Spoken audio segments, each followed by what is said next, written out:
à tous et bienvenue sur la Banque Postale Asset Management Télévision.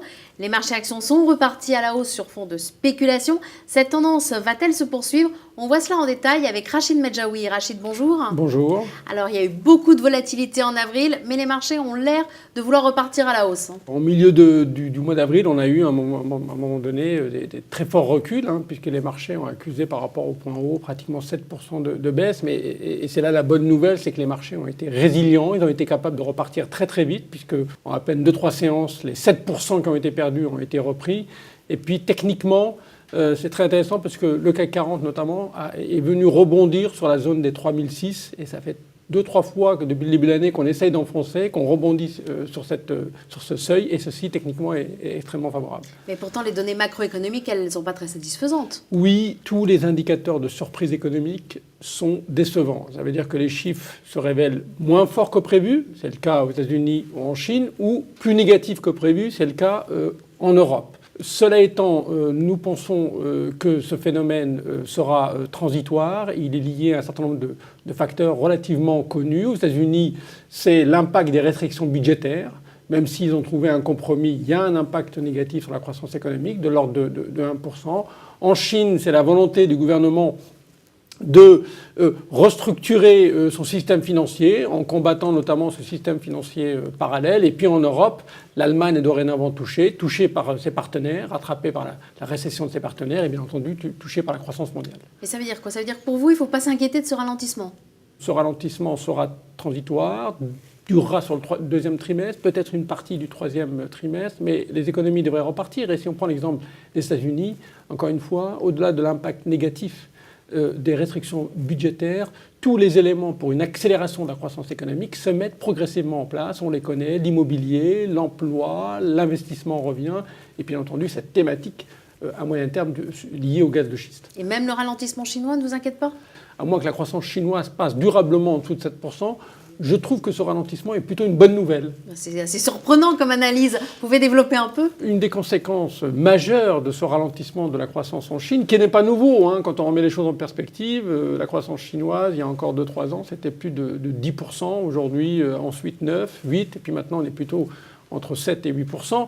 Une des conséquences majeures, je le disais, c'est le très net ralentissement, voire chute des prix des matières premières. Si on prend l'exemple du pétrole, moins 15% par rapport au plus haut du mois de février, moins 10% par rapport au second semestre de 2012.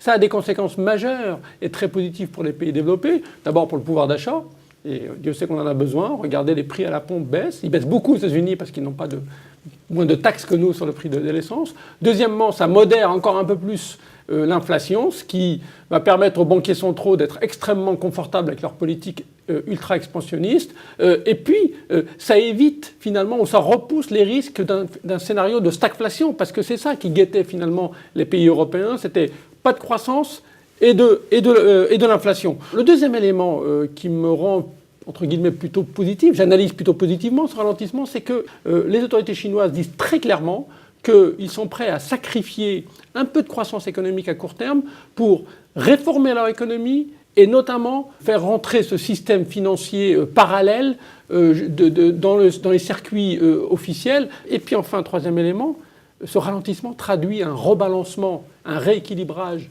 très positif pour la croissance mondiale. Les Chinois veulent une croissance économique moins forte, mais plus axée sur le moteur de la demande domestique. Et ça, c'est très positif pour nos sociétés européennes, puisqu'on va pouvoir leur vendre, je dirais, beaucoup de services, et pas simplement des automobiles. Sachez qu'aujourd'hui, chaque année, c'est 20 millions de ménages en plus qui gagnent $20 000 par an. C'est extrêmement positif. Alors malgré ce rebond des bourses, des marchés actions, les taux d'intérêt ont eux continué à baisser. Pourquoi? C'est l'entrée, je dirais, fracassante de la Banque centrale du Japon dans le clan des banquiers centraux qui mènent des politiques dites d'assouplissement quantitatif et qui consistent simplement à créer d'énormes liquidités en achetant des obligations pour faire justement soit maintenir les taux d'intérêt très bas, soit les faire baisser un peu plus. Les Japonais nous disent qu'ils vont créer pratiquement 80 milliards de dollars par mois, donc c'est pratiquement autant que les Américains qui en créent 85 milliards aujourd'hui, et une partie de ces liquidités eh bien, les marchés sont en train d'anticiper qu'ils vont venir s'investir sur les marchés obligataires et notamment les marchés obligataires des pays développés.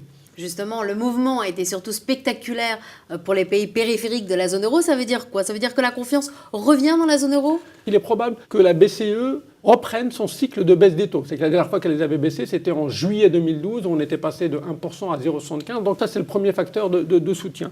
Le deuxième facteur de soutien, vous l'avez vu, le FMI, la Commission européenne, appelle à un adoucissement des politiques d'austérité.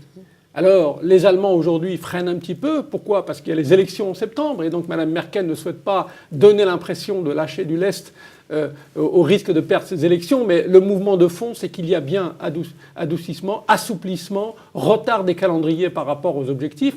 Et ça veut dire que la croissance économique dans ces pays-là risque peut-être de remonter un petit peu, ce qui est très bon pour la dette. Et puis enfin, troisième élément, c'est bien entendu le facteur politique, notamment en Italie, puisque après plusieurs semaines, je dirais, de négociations plus ou moins obscures, ils ont réussi à se mettre d'accord sur un nouveau Premier ministre, jeune, M. Letta, qui devrait normalement pouvoir former un nouveau gouvernement d'union nationale afin d'éviter de nouvelles élections, je dirais d'ici la fin de l'année, préparer des élections plutôt pour 2014, mais pendant ce temps-là, ça veut dire que les réformes pourraient se poursuivre en Italie. Alors passons maintenant à l'aspect pratique. Concrètement, qu'est-ce qu'il faut faire sur les marchés actions? Pour nous, la hausse des marchés actions n'est pas terminée. C'est ce côté résilient qui a été testé au mois d'avril pour nous conforte dans cette idée. Maintenant, il faut bien être conscient que le potentiel de hausse qu'on pourrait avoir sur le deuxième au troisième trimestre, eh bien, il est plus fragile que celui qu'on a eu sur les derniers mois. Tout simplement, je le disais tout à l'heure, parce que les indicateurs macroéconomiques, mais également les résultats des entreprises, on commence à en avoir depuis quelques semaines, risquent d'être décevants. Donc c'est une hausse qui est un peu plus fragile, mais pour nous qui devrait continuer, notamment grâce au soutien de ces très fortes liquidités dans le monde. Ce qu'on fait par rapport à ça, c'est que géographiquement, on privilégie le Japon, pour les raisons que vous comprenez bien. C'est le pays où la politique budgétaire, la politique monétaire est la plus expansionniste à court terme. On aime toujours bien les États-Unis. Au-delà du risque de ralentissement, nous, on a une vision à moyen terme extrêmement constructive sur les États-Unis. Et on est également pondéré sur les marchés européens et le marché de la zone euro, même si on ne le met pas en tête de podium. On a quitté les émergents pendant un certain temps. On est plutôt neutre parce qu'encore une fois, ces interrogations sur le ralentissement en Chine, sur la vieille Chine, le passage de la vieille Chine à la nouvelle Chine, risquent de perturber le marché, même si il y a un potentiel aujourd'hui qui est en train de se construire sur le marché, notamment chinois, qui devrait être exploité certainement dans les prochains mois. Alors on l'a dit tout à l'heure, des taux très bas sur les obligations d'État. Est-ce qu'il faut craindre une remontée?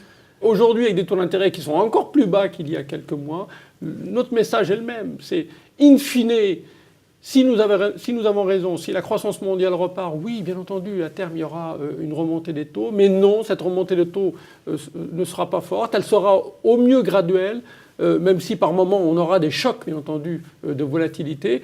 Pour une raison très simple, la croissance mondiale est faible, même si elle devrait s'améliorer. Et puis, toujours, les banquiers sont trop.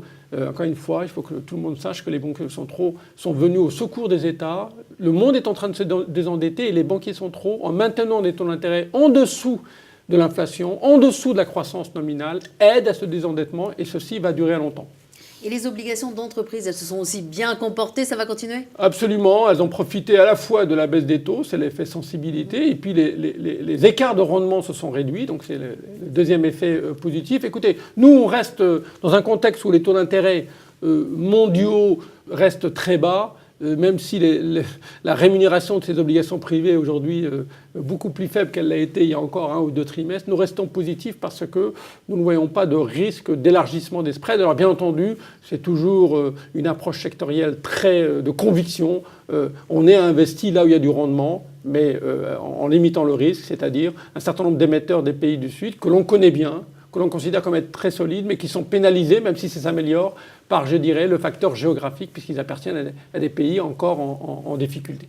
Alors, dernier sujet, les devises. Est-ce que vous restez positif sur le dollar? Oui, notre message est toujours le même si pour le moment l'euro est à peu près stable contre le dollar, on est toujours autour des 1,30. Notre sentiment, c'est que, in fine, le dollar devrait, ce qui serait d'ailleurs une bonne nouvelle, finir par s'apprécier contre la monnaie unique. Sur les aides devises, le yen, on reste négatif, malgré la très forte baisse de ces derniers mois. Nous pensons que le mouvement n'est pas terminé. Je crois qu'il faut prendre au sérieux les autorités japonaises, et notamment la Banque centrale du Japon. Ils veulent sortir leur pays de la déflation, ils veulent arriver à 2% d'inflation, et pour cela, ils sont prêts à baisser. Et d'ailleurs, vous remarquez que le G20 a donné une sorte de bénédiction aux Japonais. Nous restons également négatifs sur la devise britannique. Ça va pas bien, pas de croissance. Eux, ils ont vraiment un risque de stagflation, pas de croissance, beaucoup d'inflation. Et puis le franc suisse, qui a beaucoup profité ces dernières années d'un effet de valeur refuge, devrait finir par lâcher également. Rachid, merci. Merci à vous. Quant à vous, je vous remercie également de nous avoir suivis pour ce décryptage de l'actualité économique et financière et on se donne rendez-vous le mois prochain.